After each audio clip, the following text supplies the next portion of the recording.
Bienvenue à Ciné-Histoire spéciale Criterion. On est toujours dans notre programme double des adaptations de Charles Dickens par David Lean. Donc, on est à l'émission 32 sur Oliver Twist qui suit Great Expectations.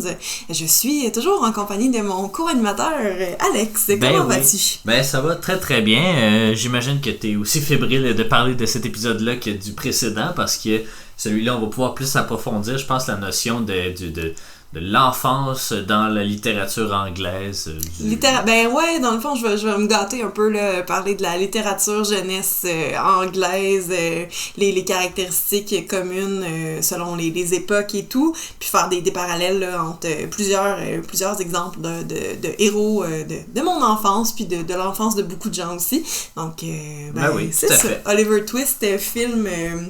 semi pour enfants, pas vraiment, dur à dire, qui prend une drôle de tournure, là, qui est assez sombre par moment, puis qui nous montre des choses pas nécessairement toujours pour les enfants, mais cette adaptation-là, en tout cas, c'est peut-être pas le cas d'autres adaptations. On avait regardé une bande-annonce pour un film de 2005, je crois, qui avait l'air vraiment plus... enfantin. Ben, je vais dire coloré, mais bon, on s'entend que notre film était en noir et blanc, mais que ça avait l'air vraiment, je sais, plus soft. La musique est plus doux. Ouais, c'est ça. Ici, on sent que c'est plus le Dickens revendicateur qui veut montrer les problèmes de la société anglaise de l'époque, puis le problème qui touche les enfants, les orphelins aussi beaucoup. Donc oui, il y a quand même beaucoup de choses à traiter de cette adaptation-là. On pourrait commencer tout de suite évidemment avec la fiche technique. Ouais. On va essayer de faire le résumé de Criterion. Il n'y a pas grand chose à dire, non, mais on a failli l'oublier. Oui, parfait. Ben, je vais le faire tout de suite après, en fait. Donc, réalisateur de ce film-là, David Lean, que vous commencez peut-être à connaître. Là, dans le fond, il y a 8 films dans la collection. Il a été nominé 7 fois à l'Oscar du meilleur réalisateur, puis il l'a remporté 2 fois. C'est le 3e film de David Lean qu'on voit dans la collection. Je pense que c'est le premier qui a 3 films à date. On en a eu plusieurs à 2. On en a eu beaucoup à 2, mais oui, 3, c'est... Kurosawa, 2 aussi. Ouais. Bon, ben oui. Ben voilà. Un milestone, ben oui. Voilà, donc c'est ça. Puis tu sais, je referai pas là, la bio, là, parce qu'on va en parler encore 5 fois supplémentaires, donc c'est ça. Allez écouter l'autre épisode, on le fait un peu plus en profondeur. Ben, je vous dirais Summertime, le 22, là, qui était notre premier, puis le 31 sur Great Expectations, mais bon. Oliver Twist, c'est un film de 1948 qui est origine du Royaume-Uni, tout comme Great Expectations. C'est un drame, vraiment. Donc, c'est ça. IMDb le caractérise pas vraiment comme autre chose. D'une durée de 116 minutes, toujours en noir et blanc, format 4:3. Producteur, encore une fois, Ronald Neame. Le scénario, cette fois-ci, est signé David Lean, évidemment, et Stanley Haynes, de qui j'ai rien trouvé non plus. Directeur photo Guy Green, qui avait un Oscar pour Great Expectations, tout comme John Bryan au décor qui a fait Great Expectations et César et Cléopâtre aussi. Montage de Jack Harris. Effets spéciaux, cette fois-ci, on le mentionne, de Stanley Grant. Et les distinctions de ce film-là, parce que j'ai pas trouvé, en fait, son budget ni son box-office, mais il y a quand même des prix, là. Donc il a été nominé à un BAFTA pour le meilleur film, puis là on disait britannique, et il a gagné à Venise les meilleurs décors pour les films internationaux, dans le fond. Donc c'est pas rien. La version Criterion, ben pas grand-chose, en fait, c'est la même chose là, que le précédent, donc la bande-annonce originale, puis des sous-titres en anglais, tout simplement. Fait que vraiment pas non, pas grand-chose pour ça, mais c'est ça, c'est 2 films, je pense, qui n'ont pas été réédités, là. C'est encore la vieille pochette, puis c'est ça, il n'y a pas de version Blu-ray, mais on le répète, là, ça fait partie de...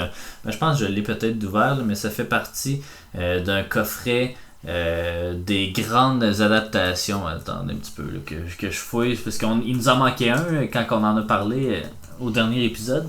Great Adaptation. Donc c'est ça, c'est avec Great Expectation, Lord of the Flies, The Most Dangerous Game. Je sais pas c'est quoi ça exactement. Film de 1932 quand même. Puis sinon l'autre c'est Oliver Twist. Je suis quand même curieux, je sais pas c'est qui le fait. Ernest B. Shustak et Irving Pitchell, qui est le numéro 46 en fait. Donc ça va venir ça s'en vient rapidement. C'est ça, ouais. Quand même. avec Lord of the Flies qui est numéro 43. Donc, c'est ça, on va pouvoir en parler, mais gars, il est 17$ sur le site. Ce qui est quand même, un critérium normal, c'est 29 à peu près. Là, mais lui aussi, il n'y a pas beaucoup de bonus. Features, là, c'est ça. Oui, c'est ça. On serait au résumé. C'est ça pour ceux et celles qui n'auraient pas lu le livre. Moi j'ai commencé à le lire avant. Je me suis rendu au chapitre 4, je pense, 4 ou 5. C'était bien, mais c'est long. Puis mon temps est précieux par les temps qui courent. Donc j'ai pas trouvé le courage de le finir. Mais un jour je le finirai parce que c'est ça, c'est quand même prometteur. C'est moins lourd que ce à quoi je m'attendais. Donc le film en fait s'ouvre sur une jeune femme seule et en campagne qui est sur le point d'accoucher. Elle trouve une workhouse, une maison de travail là, à titre de meilleure définition. Non, c'est ça, c'est pas une usine, c'est vraiment un endroit qui recueille les pauvres puis les nécessiteux, mais qui leur permet de travailler comme pour la maison. C'est vraiment un concept, je pense, très britannique de l'époque, mais c'est ça, il y avait autant des orphelins que des personnes un peu plus âgées, puis là c'est ça, tout le monde travaille un peu là. C'est vraiment un concept bizarre. Donc la femme meurt après avoir donné naissance justement à l'enfant. Le jeune va être nommé Oliver Twist parce qu'on est rendu à la lettre T dans les orphelins qu'on recueille. Donc puis il va rester dans la workhouse environ 10 ans avant de devenir un apprenti auprès d'un croque-mort. Bon, ça, il est un peu mis à la porte en fait de ce workhouse-là parce qu'il a demandé plus de dans une scène iconique là, que vous connaissez probablement, là, une espèce de citation « Please sir, I want some more ». Exactement, de son porridge ou quelque chose comme ça. Puis là, ils font comme « Ah, il en veut plus, on le met dehors ». Puis voilà, donc il se retrouve auprès d'un croque-mort, mais après un conflit avec un autre jeune qui travaille aussi à cet endroit-là, Twist fuit vers Londres où il se retrouve en fait dans un groupe de jeunes voyous qui est dirigé par Fagin. Fagin qui est un espèce de vieux personnage étrange. C'est un adulte, là, mais c'est... Ouais, En fait, c'est un juif. On va y revenir, mais dans le livre, c'est pas très glorieux. En fait, il l'appelle souvent juste le juif ou des trucs comme ça. Donc, évidemment, ça a été censuré un peu, mais on va voir, il y a quand même une bonne part de controverse là-dessus. Tu m'intrigues. Oui, c'est ça. Ça ternit quand même l'image du film. C'est peut-être pour ça qu'il n'y a pas eu de nomination aux Oscars ou quelque chose comme ça. Mais bon, lors d'une tentative de pickpocketing, je sais pas c'est quoi en français. C'est du vol, mais de portefeuille. Non, mais pickpocket, je pense que ça se dit, mais de vol des gens qui se promènent dans une rue. Là, c'est ça. Oliver se fait prendre, alors que c'était pas lui qui faisait le coup, mais c'est lui qui... Dans le fond, l'homme... je pense que je vais t'aider à discerner ma phrase. L'homme qui se faisait voler par les enfants, dans le fond, le prend en pitié puis le recueille chez eux parce que dans le fond, Oliver va être capturé finalement là, parce que les gars courent vraiment vite puis ils se cachent au coin d'une ruelle puis lui il réussit pas à se cacher. Donc il se fait attraper par vraiment une masse de gens de la ville puis il va passer en cours puis... se faire, dans le fond là il va tomber comme sans connaissance en cours puis se faire amener dans la maison justement de cet homme-là, de ce qui vieux... est Monsieur Brownlow en fait. Exactement, donc cette vieille personne fort sympathique là, qui va l'amener puis qui est riche, puis il va l'amener chez eux puis là Oliver trip un petit peu là. Oui, c'est ça parce qu'il va recevoir des super bons traitements. Ce qui fait contraste avec toute la vie qu'il a menée avant. Le reste de l'histoire se veut un peu une chasse à l'homme de Fagin qui veut retrouver Oliver parce qu'il y avait comme pas un contrat, mais en tout cas, il l'avait comme vendu. En tout cas, c'est vraiment pas clair. L'identité d'Oliver, on sent là, au début qu'il y a quelque chose. La mère d'Oliver meurt en ayant un médaillon à son cou. On lui vole ce médaillon-là qui permettrait en fait de savoir la vraie origine d'Oliver. Donc, on comprend là, qu'il y a quelque chose de plus grand qu'on sait pas trop exactement, mais il serait supposé avoir un futur plus glorieux là, que celui qu'il a, puis de pas être maltraité autant qu'il l'est dans le film. Puis il y a Fagin justement avec Sykes qui s'associe un petit peu pour le retrouver puis un peu abuser de lui. Je pense que Fagin essayait de le vendre à cause de ses origines ou peu importe, puis avec Sykes justement vont essayer quasiment d'éliminer là, toutes les personnes qui sont au courant du secret. Donc, c'est un peu, c'est ça, Fagin essaie de retrouver Oliver qui est chez Monsieur Brownlow, puis avec Sykes, justement, puis avec une fille qui est Nancy, vont, c'est ça, tendre beaucoup de pièges là, à plein de gens pour le retrouver, finalement. Exactement. Ben, très bon résumé, effectivement. Je sais que tu l'as plus apprécié que moi, je l'apprécie, mais avant qu'on rentre dans le film, peut-être qu'on pourrait parler un peu des romans jeunesse, puis de cette passion qui t'habite pour ces... pour ça, pour les romans jeunesse, pour leur thématique. En fait, tu sais, là, c'est ça, je me suis noté quelques petits points, là, puis je rentrerai pas dans les détails parce que je pourrais en parler vraiment plus longtemps que je le ferai. Dans le fond, Oliver Twist, Great Expectations aussi, mais Oliver Twist a quand même plusieurs des codes là, que j'ai trouvé, là. C'est pas des choses que j'ai lues quelque part, c'est pas... mais ça vient de ma passion, justement, pour la littérature jeunesse et la littérature jeunesse anglaise aussi.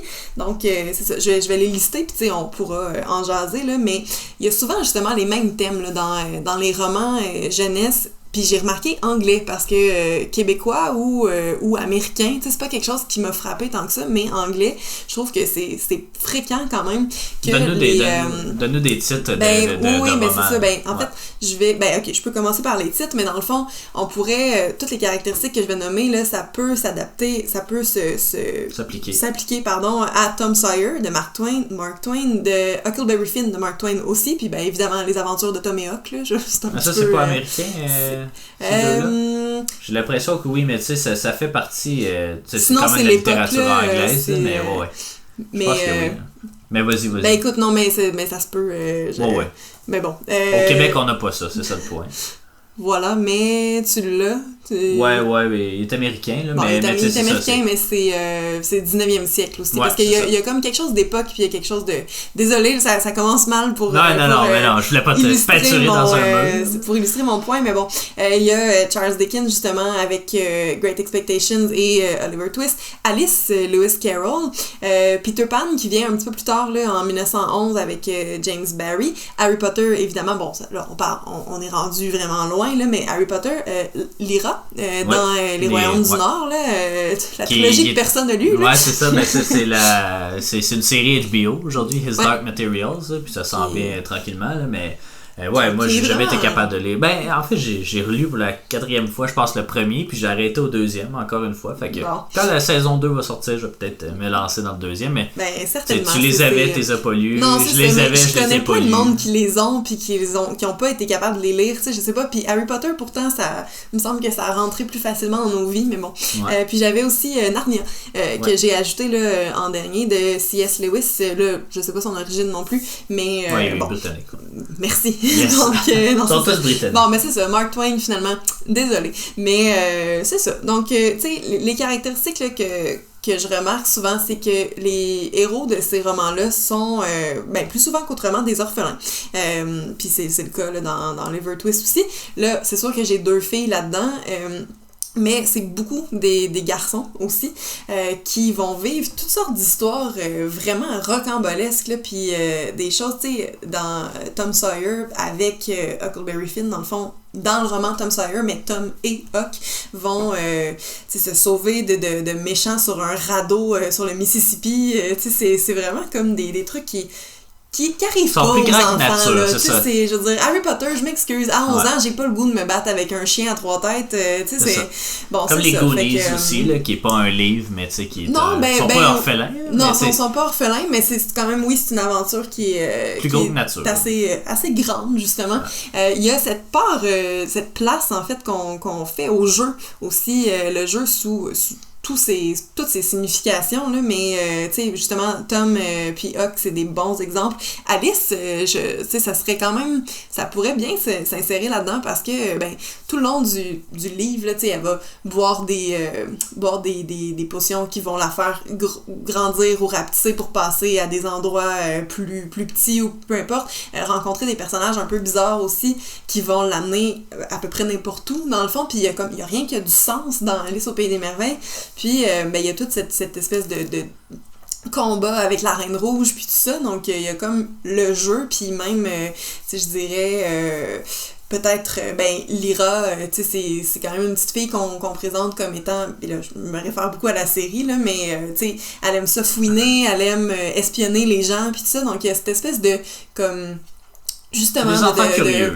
Mais c'est ça, c'est de pas nécessairement prendre les choses très au sérieux dans Tom Sawyer, il me semble, je l'ai lu il y a 2 ans, mais tu sais, il y a quand même cette espèce de menace-là avec des voleurs là, qui rappelle un petit peu, je pense, Denis la petite peste, là, quand l'itinérant ouvre sa canne de bin, en tout cas. Écoute, mais on parlait de ça, Yannick et moi, à un moment donné, mais tu sais, il y a des menaces quand même qui sont là, puis même dans Harry Potter aussi, on le sait, puis tu sais, les enfants traversent ça comme avec aucun... tu sais, ça n'a pas l'air difficile ou peu importe. Fait que bon, le jeu, je parlais, justement, tu sais, être orphelin vient aussi avec le fait que les amis deviennent un petit peu leur famille. Là, c'est sûr que Narnia, c'est pas pareil parce qu'ils sont 4 frères et sœurs, mais pour le reste, tu sais, bon, Peter Pan qui va être avec les garçons perdus qui deviennent une espèce de clan. Tu sais, Harry Potter, c'est un peu la même chose aussi. Clairement, il se sent pas dans sa famille, dans sa vraie famille, tu sais, puis bon. Fait que c'est un peu ça. Puis... sinon, il y avait le déguisement qui va un petit peu avec le jeu, finalement, où, tu sais, bon, Harry Potter, de manière super, super simple, juste de dire qu'il y a un uniforme, où est-ce qu'il s'en va, alors que sinon, il est dans le linge trop grand de son cousin, puis tout ça, mais c'est... Puis là, ça m'amène à mon autre point, qui est comme la partie des autres mondes. Donc, puis là, bon, les Royaumes du Nord, c'est assez clair, là, mais, tu sais, justement, Harry Potter ou Alice aussi, tu sais, puis Narnia, tu sais, je veux dire, c'est tout le temps... Il y a des situations initiales qui sont ailleurs, puis après ça, on s'en va dans d'autres mondes qui sont magiques, qu'il y a plein d'affaires qui se passent, puis tout ça, qu'il y a des menaces très, très grandes. C'est des héros qui sont, c'est ça, orphelins, qui n'ont pas de parents, qui vont assumer un rôle plus d'adulte, puis...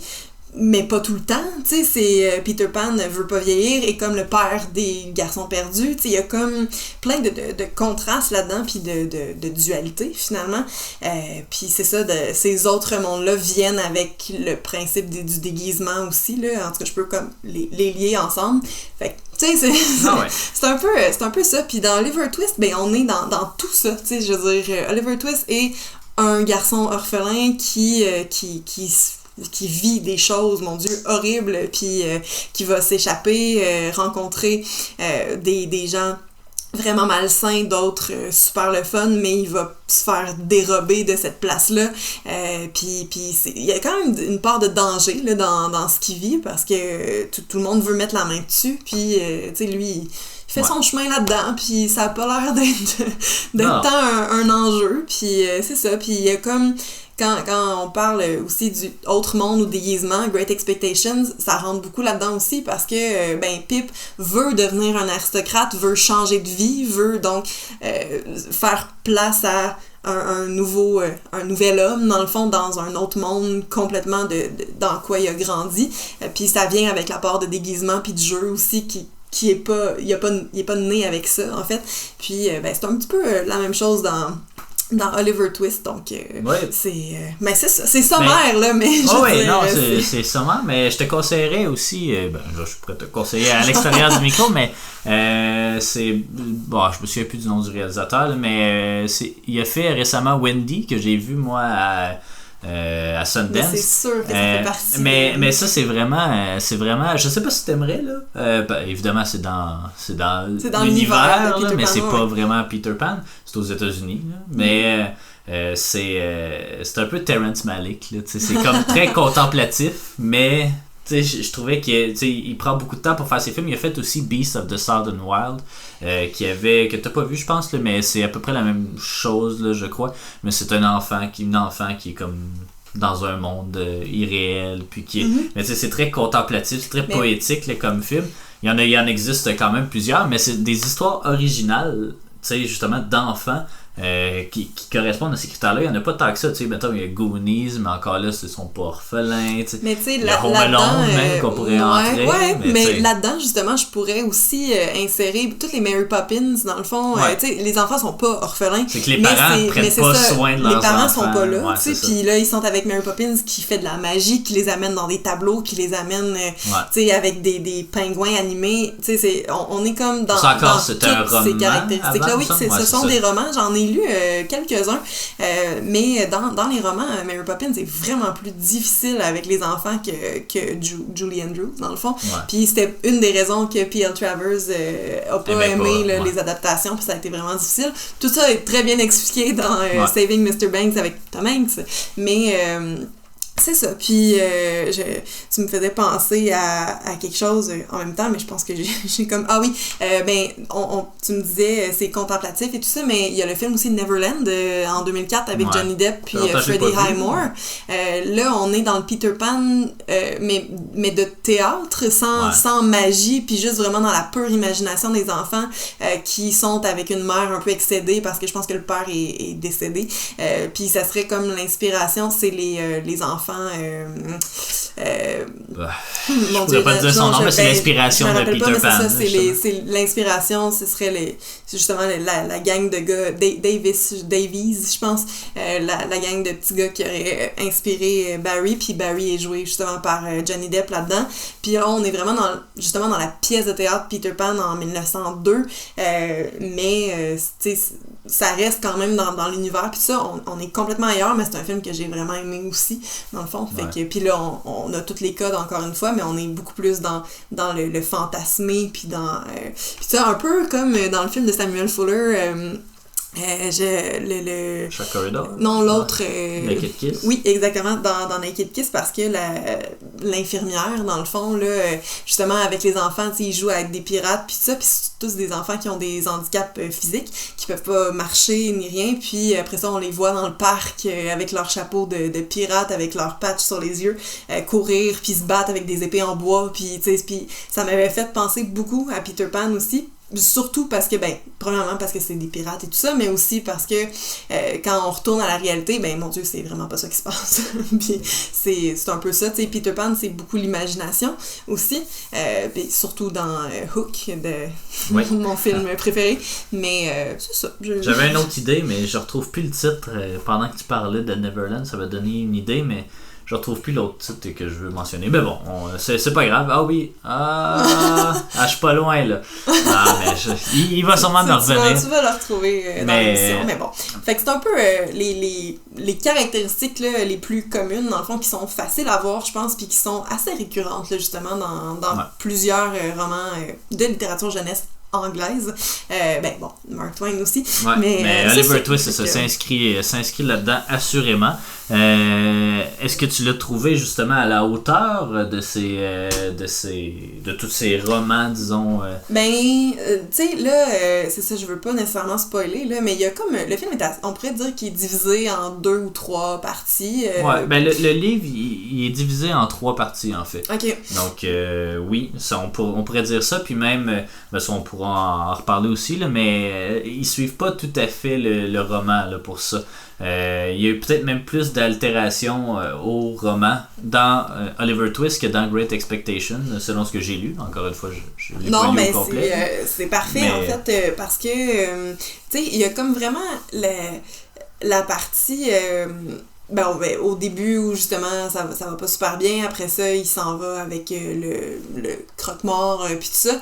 Je pense que t'as retrouvé... Ouais, j'ai retrouvé le film, mais aussi je l'avais noté, mais c'est August Rush, je sais pas si tu l'as vu ça. Non. C'est avec Robin Williams en plus, mais c'est comme des espèces de... Il y a des parallèles à tirer, tu sais, je crois, entre Oliver Twist et August Rush, là.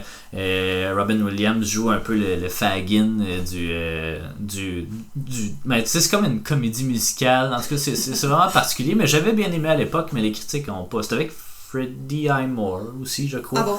En 2008, par exemple, 2007-2008. OK. Mais tu iras écouter ça. J'ai regardé ça, j'ai jamais entendu parler de ça. Non. Mais bon, je ferai les recherches nécessaires. Mais c'est ça, ce que je voulais dire, dans le fond, c'est que, tu sais, n'ayant jamais lu Oliver Twist, n'ayant jamais vu non plus, je savais pas quoi m'attendre sur le développement d'histoire, mais je sais qu'Oliver Twist, c'est pas quelque chose qui est joyeux tant que ça, du moins au début. Puis j'avais peur un petit peu là, qu'on aille dans l'enfant battu puis tout ça, puis je rêvais de Poudlard, là, tu sais, j'avais hâte que ça explose puis que ça soit le fun puis tout ça. On l'a un petit peu quand il rencontre justement les garçons là, qui vont voler pour Fagin.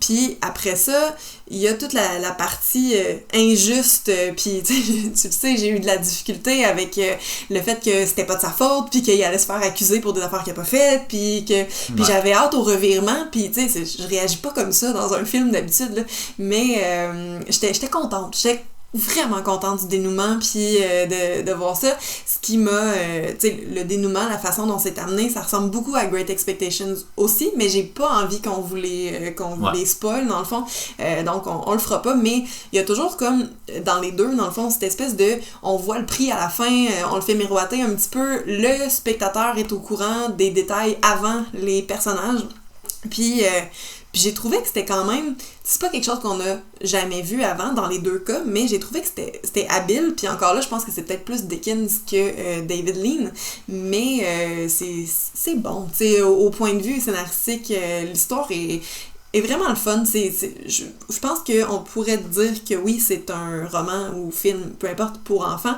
Par contre, dans la deuxième partie, troisième partie, c'est assez trash, là. Il y a des gens qui meurent, on les voit mourir, il y a quasiment de la cruauté animale. Tu sais, c'est pas plaisant. Ben, en fait, le troisième acte, c'est ça, il a été quand même passablement différent de ce qu'il y a dans le livre. En fait, le troisième acte du livre, il se concentre pas vraiment sur Oliver Twist, mais bien sur tout ce qui se passe ailleurs. Dans le film, on a tenté de plus le recentrer sur lui, mais il est quand même pas tant là du troisième acte. C'est vrai. C'est vraiment plus les adultes, puis leur magouille, puis tout. Puis la scène finale, tu sais, sans trop en dévoiler, mais ça se passe sur le toit, en fait, de la maison de Fagin. Puis, donc, il y a des émeutes en bas là, qui se passent, une espèce de chasse à l'homme. Mais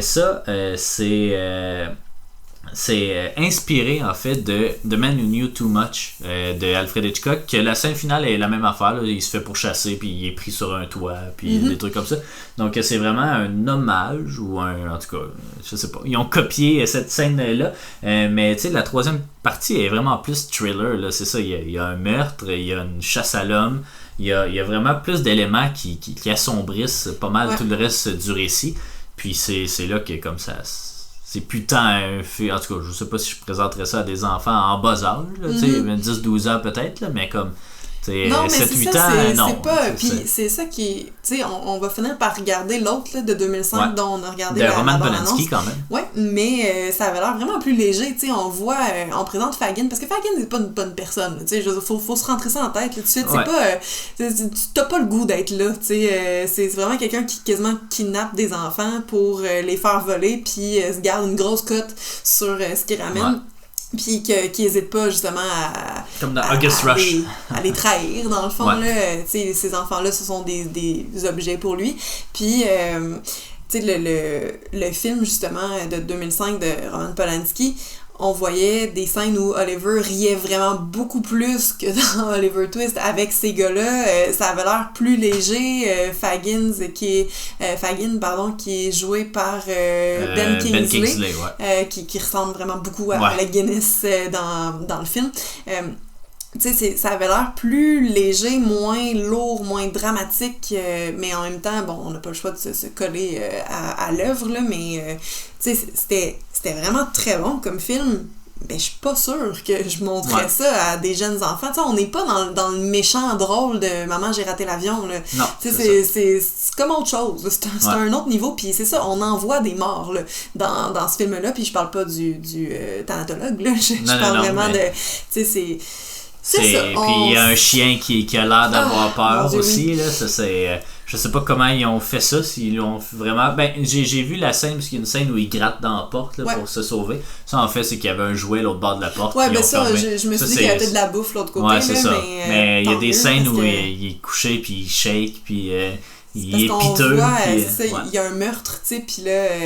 le chien est traumatisé par ça. C'est ça, puis il est dans cette pièce-là, puis la personne qui commet le meurtre le regarde, puis il y a des plans sur le visage du chien, puis mon Dieu, il tremble, puis il y a vraiment pas de fun. L'acteur chien, tu sais, on sent que c'est pas le personnage tant que ça, là, à moins que ce soit vraiment un vrai chien qui fait du cinéma puis qui est habitué, mais j'ai de la misère à ça s'entraîne bizarre, mettons. Mais c'est ça, c'était pas plaisant, puis quand il ouvre la porte, il s'est vraiment dépêché à sortir, fait que j'avais mal au cœur un petit peu, là, c'était pas cool. Non, c'est ça, c'était pas évident, mais sais, pour excuser notre chat miaule en arrière, on est dans le bureau, hein, que voulez-vous, elle s'ennuie comme tout le monde. Parlons un peu justement de cette ambiance-là qui est créée, le Londres du 19e siècle, une période que t'aimes beaucoup. Oui. Puis je ferai un ricochet avec les décors puis la cinématographie aussi, qui avait fait la force de Great Expectations, puis qui est similaire, en fait, c'est la même équipe puis qui revient pour les décors puis la cinématographie encore une fois, mais on sent que c'est moins partie prenante de l'histoire. C'est les décors, bon, on est dans Londres, un Londres différent de Great Expectations. Le Londres est vraiment dans les bas-fonds de la ville. Dans Great Expectations, c'est un Londres qui est le fun puis qui est beau, puis Pip il rêve de ça depuis toute sa jeunesse. Puis là, on est dans le Londres trash des voleurs, des pickpockets dans la rue puis tout ça, donc c'est un Londres plus sale. C'est ça. C'est quasiment la naissance de Jean-Baptiste Grenouille. Dans le parfum. Ça pue, là. C'est pas le fun. Mais exactement, mais il y en a un peu moins, je trouve, là, mais il y a quand même des beaux moments, des beaux plans de caméra. Il y en avait deux en particulier, mais je pense que j'ai pas noté le premier. Mais le deuxième, c'était vraiment c'est vers la fin du film, là, je crois que Oliver Twist est retourné chez Fagin. Puis là, il l'interroge avec Sykes, je crois, qui est là aussi. Mm-hmm. Puis la caméra, en fait, est vraiment comme pointée sur Fagin. Puis là, elle recule tranquillement. Puis il est comme dans un coin, Oliver Twist. Puis là, elle recule tranquillement derrière Oliver Twist. Puis même derrière, vraiment, elle rentre dans le mur. Puis là, t'as un plan un peu étrange où Fagin aussi est comme accentué, penché sur le côté. C'est vraiment particulier. Tu vois vraiment comme le caméraman qui recule puis qui se met comme... ça paraît qu'ils ont tassé le mur en arrière parce que c'est un studio, mais comme il recule vraiment bas, puis là il est vraiment à ras le sol, puis là il y a un très gros contre-plongé avec Oliver Twist qui est bas, puis Fagin et Sykes qui est...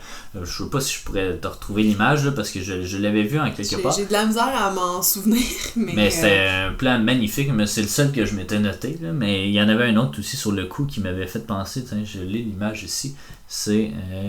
comme ça. Excusez, vous la verrez pas. Vous voyez pas, là, mais... Mais c'est ça, l'image commence vraiment au vis-à-vis les adultes, puis elle recule vraiment dans le coin de la bâtisse. Puis là, ça fait une espèce de... En tout cas, c'est magnifique, mais c'est ça. Et puis, je crois aussi puis je sais que les décors aussi t'en dirais la même chose que The Great Expectation, mais je crois que peut-être que le film n'a pas eu de nomination parce qu'il y a eu une controverse autour du personnage de Fagin, parce que dans le livre, c'est ça, c'était un juif. Puis là, bien qu'on le mentionne pas, là, on n'a vraiment aucune idée que c'est un juif, mais il présente quand même plusieurs stéréotypes du juif, disons, parce qu'ils se sont basés sur des illustrations qui parsèment le livre de l'époque de Charles Dickens. Mais des illustrations sur de quelqu'un d'autre là, mais donc c'est ça, David Lean a vraiment voulu se coller aux illustrations mais sans mentionner, disons, les allégeances, mais tu sais, il y a comme plusieurs caractéristiques. Il y a le long nez là, du juif, il est toujours recroquevillé un peu, chef de voleur, en tout cas tu sais, c'est vraiment comme pas une image très glorieuse. Puis c'est ça, il y a eu plusieurs controverses. C'est un film qui sort 3 ans après la Deuxième Guerre mondiale aussi. Donc c'est peut-être pas le bon temps de représenter des juifs. Et il ne mentionne pas, là, mais on le sait, nous on l'a pas lu, mais beaucoup de gens l'ont lu, le roman, puis ils savent justement que c'est touché ce personnage-là. Puis le film va être, j'essaie de retrouver mes notes là, mais le film va être banni en Allemagne. Il va sortir en 1949, je crois. Puis il va y avoir des pétitions par le maire même de Berlin qui va demander à ce que le film soit retiré. Même chose aux États-Unis. Aux États-Unis, il va sortir en salle en 1951, donc 3 ans après, ce qui explique probablement pourquoi il n'aurait pas été nominé aux Oscars pour la cinématographie des décors, parce que là, ça fait 3 ans que le film est sorti, mais il n'est pas sorti aux États-Unis, donc si tu le mets dessus film étranger, la catégorie n'existait pas à l'époque, donc en tout cas, ça a quelques problèmes de logistique parce que sur le plan visuel, les deux films sont quand même assez similaires, fait que si l'autre a remporté 2 Oscars puis que lui il en a pas de nomination, ça doit être à cause de cette controverse-là.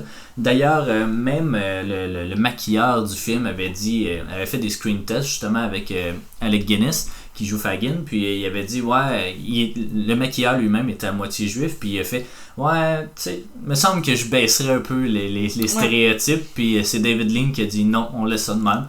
Fait que c'est ça, c'est particulier un peu. Je sais pas pour la version de 2005 s'il y a eu aussi cet arrière-passé-là.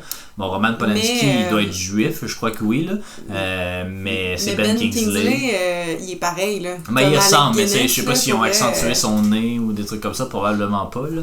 Je ne pourrais dire, mais pour vrai, les images qu'on voit dans la bande-annonce, là, Ben Kingsley est pareil comme Alec Guinness en Fagin. On n'est pas ailleurs du tout. Là. Non, c'est ça. Mais c'est ça. Ça a fait quand même un gros tollé à l'époque. Puis c'est probablement pour ça qu'il a quand même été populaire à sa sortie aux États-Unis, au Royaume-Uni. Ça a été le film, je pense, le 5e film le plus populaire de l'année ou quelque chose comme ça. T'sais, Great Expectations, ça avait été le 3e. Fait que on reste dans des classiques, disons. Parce que c'était pas le premier Oliver Twist, un peu comme c'était pas le premier Great Expectations. La première version, justement, date de 1909. C'est un court-métrage, par exemple, mais il y a eu plus de 20 autres adaptations, incluant des films et des séries télé.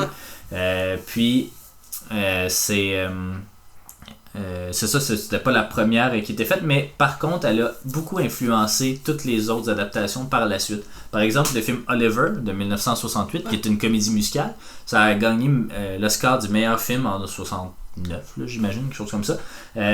Ils ont dit en fait que leur film était moins une adaptation d'Oliver Twist plus qu'un remake de la version de David Lean. Oh, ouais, quand même. Mais ça, c'est le songwriter, en fait, l'auteur des chansons du film qui a fait ça, là, puis qui a forcé à ce que l'histoire s'en aille. Il y a la même scène finale sur les toits et tout qui se trouve pas du tout dans le roman. Je serais curieux de le voir, on va finir par le voir aussi parce que on aime bien les Oscars, puis voilà, mais c'est ça, il y a celle de Roman Polanski aussi de 2005, il y a eu plein de séries télé, donc c'est ça, mais elle a vraiment, puis je suis pas tout seul à dire ça aussi, un auteur quand même réputé, Mark Napolitano, qui justement qui affirme que ça a vraiment impacté parce qu'il retrouve des éléments qui sont pas dans le roman, mais il retrouve des éléments dans les autres Oliver Twist qui sont faits à la télé, au cinéma, qui se trouvaient justement dans le film de David Lean. Donc voilà pour l'adaptation. Encore une fois, c'est ça, on a fait beaucoup d'altérations au matériel original. Lean ne l'avait pas lu non plus avant parce que c'est pas quelqu'un qui aime lire des livres, à ce que j'ai cru comprendre. Mais tu sais, il est quand même allé à l'essence, je crois. Tu sais, par exemple, non, ça serait spoiler le film, fait que je le dirai pas. Je te le dirai en privé un peu, mais c'est ça. Je pense qu'au niveau de l'adaptation, on a quand même fait un bon travail pour aller à l'essentiel. Puis c'est ça, présenter pas trop de personnages parce que on le sait, mais Dickens aime ça, présenter beaucoup de personnages dans ses trucs, ce qui devient assez confus quand tu rends ça, tu peux pas introduire 45 personnages dans un film de moins de 2 heures. J'imagine que peut-être dans le roman, les garçons avaient plus leur personnalité propre. Là, on en rencontre beaucoup plus un qui est comme l'espèce de méchant de la gang, là, mais probablement qu'on prend plus le temps là, de les expliquer puis de leur donner une personnalité, justement. Mais là, c'est vraiment comme un amalgame de garçons, puis il y en a un qui ressort.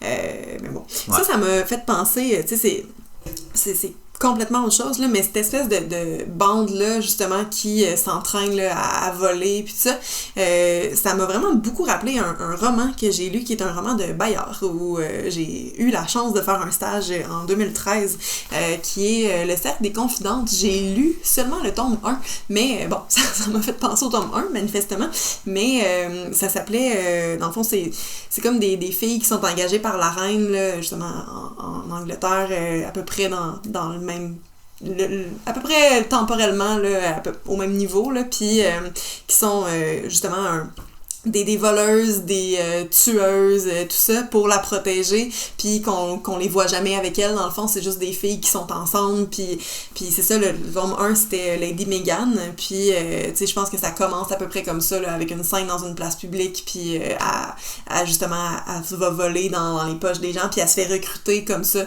Fait que ça me faisait ce petit parallèle-là, mais bon. C'est sûr que c'est ça, c'est quand même des trucs qu'on a vus à plusieurs endroits.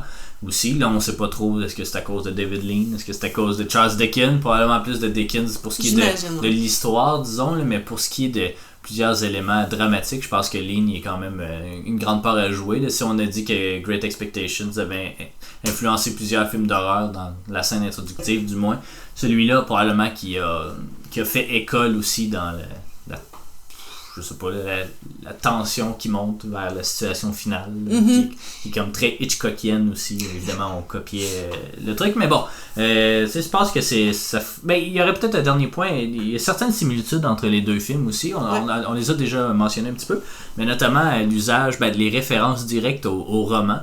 Dans Great Expectations, c'est vraiment le livre qu'on voit puis qui tourne les pages. Les pages se tournent puis l'histoire commence. Ouais. Puis là, dans ce cas-ci, c'est juste... en fait, il y a des ellipses temporelles, là, puis ils sont toutes faites de la même façon. Là. On va avoir un panneau blanc avec du texte qui vient du roman, puis après ça, on est ailleurs, Oliver a marché pendant une semaine, mais là, on est à Londres. Tu sais, c'est fait que... les citations apparaissent 3 fois, je pense. 2 ou 3, puis c'est ça, les citations apparaissent vraiment à l'écran. Là. Donc, je me souviens pas s'il y a un narrateur. Je pense pas qu'il y a un narrateur. Je pense que c'est une non, je pense qu'il y en a un, mais là, c'est ça, on n'est pas du même avis, mais c'est ça. Mais il y a ça à quelques reprises dans le film, puis tu sais, c'est pas mauvais, là, c'est pas... ça nous tente pas nécessairement de voir Oliver marcher 7 jours pour se rendre à Londres, puis en même temps, ça nous rappelle que c'est une adaptation, puis c'est pas quelque chose qui m'a dérangé, disons, en regardant le film. Sinon, il y a la fin heureuse aussi, qui se retrouve dans les deux, puis que dans les films, dans les livres, c'est pas nécessairement les mêmes fins non plus. Mais aussi le fait que, justement, on le sait avant les personnages, dans le fond, puis là, après, on suit l'espèce de... faut qu'ils se rendent là, tu sais, puis c'est faut qu'ils apprennent ce qu'on vient de savoir, puis c'est comme un moment excitant un petit peu là, dans les deux cas, puis tu sais, c'est quelque chose qui est bien fait, en tout cas, hein, parce que c'est des situations t'arranges avec le gars des vues. Ouais, vraiment, tu sais, c'est ça. Il y a beaucoup de monde dans le monde, puis dans les deux cas, les personnes qui cherchent sont comme juste à côté, là, tu sais, c'est vraiment, vraiment bien fait, mais... c'est ça, c'est heureux, tu sais, puis après, on aime juste suivre les personnages se rendre là, dans le fond. Fait qu'il y avait ça. Il y a beaucoup d'acteurs qui reviennent. On n'a pas tant parlé, parce que ça, ils reviennent. On va parler peut-être de ceux qui reviennent pas, le jeune jeune Oliver. Dans le fond, oui, puis l'autre gars aussi, Dodger. Dans le fond, Oliver Twist, qui était joué par John Howard Davies, qui est, dans le fond, surtout connu pour comme producteur, là. Il a fait notamment un Monty Python, puis beaucoup d'épisodes de Mr. Bean, donc il est resté dans la scène. Il a réalisé aussi plusieurs des épisodes. Justement, j'écoutais Monty Python hier, puis j'ai vu son nom au générique, puis je l'ai reconnu. Hein. C'est pour ça qu'on fait ça, écouter Criterion. Ouais, mais c'est pour ça, connaître exact. du monde. Puis Anthony Newley aussi, qui jouait Artful Dodger, qui est justement le petit gars là, qui rencontre, puis qui l'amène, puis ça, le seul qu'on prend la peine là, d'explorer un peu. Lui, dans le fond, c'est surtout quelqu'un qui a fait de la musique. Donc, on disait, là, j'ai lu, dans le fond, qui a fait toute la musique de l'original Charlie et la chocolaterie, dans le fond, qui est Willy Wonka and the Chocolate Factory. Puis, il y a eu une nomination aux Oscars pour ça. Sinon, il a composé beaucoup de chansons qui se sont retrouvées un peu partout, là. Tu sais, vraiment, là, sur IMDb, je pense qu'il y avait comme 229 crédits pour la musique, parce que c'est ça, il a écrit beaucoup. Donc, ces chansons se retrouvent notamment The Marvelous Miss Maisel, Les Simpsons, The Righteous Gemstones, qu'on a regardé. Il y avait des chansons dans Thor, Ragnarok, puis dans Sense8, puis dans plein d'autres affaires. Donc, c'est ça. Puis sinon, il y avait Mr. Brownlow, Henry Stephenson, qui a... je l'ai noté parce que c'est un peu le même genre d'œuvre, là, mais il a joué dans Le Prince et le Pauvre en 1937. C'est qui ça? C'est Twain? Il me semble que c'est Mark Twain. Ouais. Je pense qu'on l'a en quelque part. Je l'ai lu. Je l'ai lu il y a pas J'avais acheté longtemps. ça, je pense, au Tigre Géant. C'est bien possible. Il y avait aussi Mary Claire qui joue Miss Corny. On avait établi, nous deux, que c'était la dame...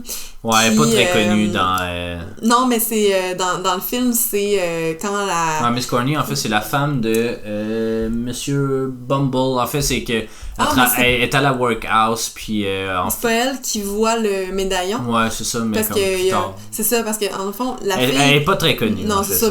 La fille meurt au début, puis il y a une madame qui prend le médaillon, puis cette dame-là va mourir, puis l'autre fille va chercher le médaillon, puis elle apprend le secret un peu. C'est ce degré de séparation. tout à fait. Mais on le voit là, le 6 degrés avec la COVID. On est à 3 degrés. Non, mais avec la pandémie. Mais dans le fond, elle jouait dans The Lady Vanishes. On n'a pas réussi vraiment à pinpoint c'était qui. Un autre personnage ultra mineur. Mais c'est ça, elle jouait dans The Lady Vanishes. Puis sinon, on retrouve encore Francis L. Sullivan qui jouait l'avocat dans Great Expectations qui cette fois joue dans le fond le gars qui va l'amener chez le thanatologue. Ouais. C'est qui le nomme Oliver Twist. Sinon il y a Kay Walsh qui est la femme justement de David Lean de l'époque, puis qui avait ici été créditée comme auteur ou autrice de l'autre. Mais elle a fait le scénario de celui-là aussi. Puis c'est elle qui joue Nancy, qui va se faire passer, qui travaille avec Fagin puis Sykes, qui va se faire passer aussi pour la sœur d'Oliver, juste pour le ramener là, dans une scène totalement injuste où je criais dans le salon là, mais c'est ça. Puis sinon c'est ça, Alec Guinness qu'on connaît là. Ouais, exactement. Donc voilà, donc c'est ce qui ferait le tour, je pense, pour nous d'Oliver Twist. Donc pour ma part, moi je vais lui donner les références. Oui, j'en ai. Oui, c'est vrai. Parce que moi, il me semble, j'ai déjà vu. Merci de me rappeler alors. Non, il n'y en a pas tant que ça. Mais il me semble, mais c'est un souvenir assez flou, là, mais dans Gilmore Girls, il n'y aurait pas justement une espèce de référence. Je pense que c'est quand Luke sert du café à Lorelai, puis parce que bon, les filles boivent du café. Je pense qu'il y a un trivia sur IMDb qui est le nombre de cafés consommés dans cette série-là. Et fait intéressant, Alexis Bledel n'aime pas le café, donc elle buvait du coke. Fait que, quand même. C'est bon pour le diabète, ça. Mais bon, non, mais du coke zéro, on sait jamais. Fait que tout ça pour dire que Luke sert du café à Lorelai, puis je pense qu'elle arrive avec son espèce de tasse-bol, puis qu'elle dit « Please, sir, I want some more ». Probablement avec un accent aussi, parce que c'est comme vraiment son style. C'est son genre, là. C'est tout à fait Lorelai de faire ça. Mais sinon, il n'y a pas grand-chose en fait, mais il y a des parallèles évidents à tisser avec Harry Potter, surtout le premier en fait, là, parce que c'est là qu'on voit plus le passé orphelin d'Harry, mais aussi avec Gangs of New York de Martin Scorsese. C'est le personnage de Leonardo DiCaprio là, qui est comme un orphelin puis recruté par une bande de criminels de New York justement dans le monde interlope, puis c'est deux gangs qui se battent là. Mais c'est ça, il y a comme à la limite de Departed. Je veux dire. Non, mais c'est parce que c'est dans les années c'est très tôt, puis tu sais c'est un jeune dès l'enfance qui joint les rangs là. Dans Departed, on est ailleurs. Il y a, c'est similaire à August Rush, comme j'ai dit, donc tu iras écouter ça. Moi, je l'ai vu une couple de fois. Puis ça a été parodié dans The Happiest Days of Your Life. C'est encore une fois la fameuse citation Please sir, I want some more, mais là c'est le contraire, c'est Please sir, I don't want any more. Mais on n'a jamais vu ça, donc on peut pas. Non, c'est ça, mais c'est ça. C'est quand même. C'est rare qu'on a des parodies. C'est pas nécessairement rare qu'on a des parodies, mais en tout cas, je prends le temps de les mentionner quand on les a, parce que c'est souvent plus ça qui nous marque qu'autre chose. Mais non, sinon, c'était à peu près ça. Là. Oliver, le film de 68 qui a gagné meilleur film aux Oscars, puis voilà. Donc, c'est ça, pour ma part, pour conclure cette émission, moi, je vais lui donner la note de 7 sur 10. Donc, un peu. Il est passé pas loin, je crois, d'égaliser Great Expectations, mais c'est encore une fois, j'ai comme perdu un peu l'attention à un moment du film, puis là, ça m'a perdu, puis là, j'ai blackout pendant un moment, puis quand je me suis réveillé, là, c'était comme... T'avais des trop grandes attentes. Ah, ça devait être ça. Non, mais c'était peut-être la fatigue aussi, parce que les programmes doubles, on essaie de les écouter l'un après les autres, puis c'est 4 heures de même contenu, là, parce que c'est le même visuel, c'est les mêmes acteurs, tu sais, ça devient un peu redondant. J'ai perdu un peu d'attention, puis c'est ça m'a fait comme... j'ai eu de la misère à suivre un peu l'histoire, alors que Great Expectations, j'étais assez focus, mais ça reste une très belle adaptation, là, je pense, d'un récit que je vais peut-être éventuellement lire. Qui sait? Et toi? Certainement. Écoute, de mon côté, j'ai préféré Great Expectations. Ça, je pense que c'est clair, mais je lui ai aussi donné l'excellente note de 8 sur 10 parce que, c'est ça, je me rends compte... que Dickens, tu sais, Scrooge c'est peut-être différent là, mais Dickens je pense que j'aime bien ce qu'il fait. David Lean aussi, mais encore là, je l'avais dit dans Great Expectations, j'ai pas l'impression que je peux attribuer à David Lean l'entièreté de ma satisfaction là. Tu sais, c'est super beau, mais comme l'histoire c'est pas lui qui l'a fait que tu sais, je peux pas y donner ça, mais c'est deux films qui sont vraiment bons, qui sont vraiment qui ont des prémices peut-être un peu moins joyeuses, puis qui finalement finissent super bien. C'est des petits trucs, ben c'est pas léger du tout en fait, là, mais c'est des films qui font du bien, puis justement quand on apprend ce qui va se passer à la fin, puis qu'on regarde les personnages l'apprendre à leur tour, ben j'ai vraiment aimé ça dans le fond, puis c'est ça, j'ai comme plus réagi, je pense, dans Oliver Twist. Par contre, j'ai plus crié aux injustices, puis ça m'a cherché plus, mais ça, il y en a pas dans l'autre. Mais c'est ça, j'ai vraiment aimé ça, donc voilà. Mais tant mieux, je pense qu'on a tous très hâte de lire la critique que tu vas en faire, parce que c'est ça, c'est toi qui vas écrire ta première critique de Criterion. Des histoires Criterion, Oui, puis j'ai bien hâte de lire ça aussi. Donc merci d'avoir été des nôtres, et puis pour le prochain épisode, en fait, on va parler de Nanook of the North, qui est l'un des premiers documentaires de l'histoire du cinéma, en fait en film. Il y a eu des courts-métrages par la suite, là, mais ça va être notre premier film des années 20.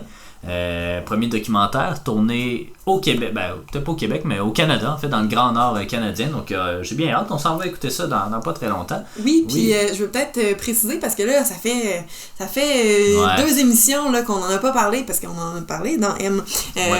Mais malheureusement, et non, il n'y a pas de cintre dans Great Expectations ni dans Oliver Twist. Il y a des cordes à linge par contre, il y a des épingles à linge, il y a des porte-manteaux, puis il y a plein de choses, mais malheureusement non. Nanook non plus. Je sais pas si les Amérindiens avaient ça dans le Grand Nord. En 1922, ouais, je pense pas, non. On le souhaite, mais sinon, voilà, on va vous tenir au courant, inquiétez-vous pas. Donc merci d'avoir été des nôtres, et on se retrouve pour le prochain épisode. Salut!